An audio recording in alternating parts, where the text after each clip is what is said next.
La semaine dernière, un élève de Créteil s'est filmé en train de braquer sa professeure avec un pistolet à billes. Et là, une seule question est sur toutes les lèvres. Comment il a fait ?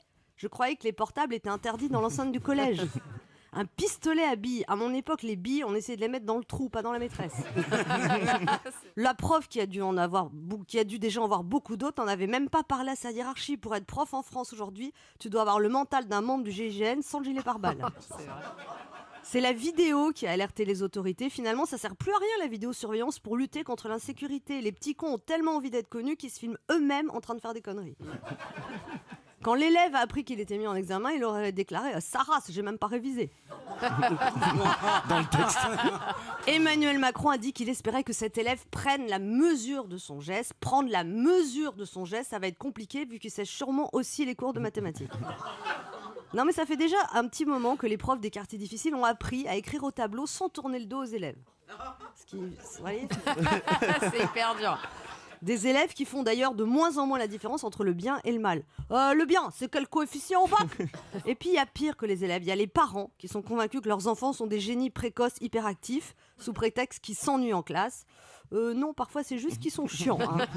S'il y avait un génie d'astrophysique derrière tout élève qui n'écoute pas en classe, ça se saurait. Mais ça, un prof n'a pas le droit de le dire. Il doit supporter les réflexions et parfois même les coups des parents qui ne les voient plus que comme des babysitters payés par l'État. Oh, puis vous, les profs, de toute façon, vous êtes toujours en vacances.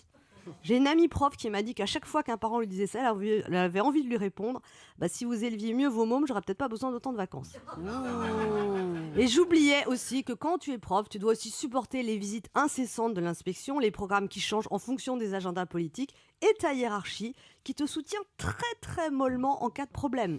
Quand une prof se fait traiter de sale pute, qu'elle se plaint sa hiérarchie, souvent on lui répond « Oh, vous êtes trop susceptible. Non, faut prendre les choses moins à cœur. Soyez dans l'éducatif, pas dans le répressif. Vous savez, ce gamin qui vous a insulté, il est sûrement en souffrance. » C'est la fameuse jurisprudence « pas de vague ». On noie le poisson, on étouffe l'incident parce que c'est pas bon pour la réputation de l'établissement. À force de ne pas faire de vagues, les enseignants se retrouvent submergés par un tsunami. En fait, quand t'es prof, en 2018, on te demande d'éviter le naufrage d'une société uniquement armée d'une pelle et d'un seau troué. Non mais attention, hein, ça va aller mieux. Le gouvernement réfléchit à un plan pour lutter contre la violence et la première mesure envisagée est l'interdiction des portables. Donc les profs peuvent continuer d'être agressés, mais au moins ça ne sera plus filmé. En fait, avant, pour être enseignant, il fallait avoir la vocation. Maintenant, il faut vraiment avoir la foi.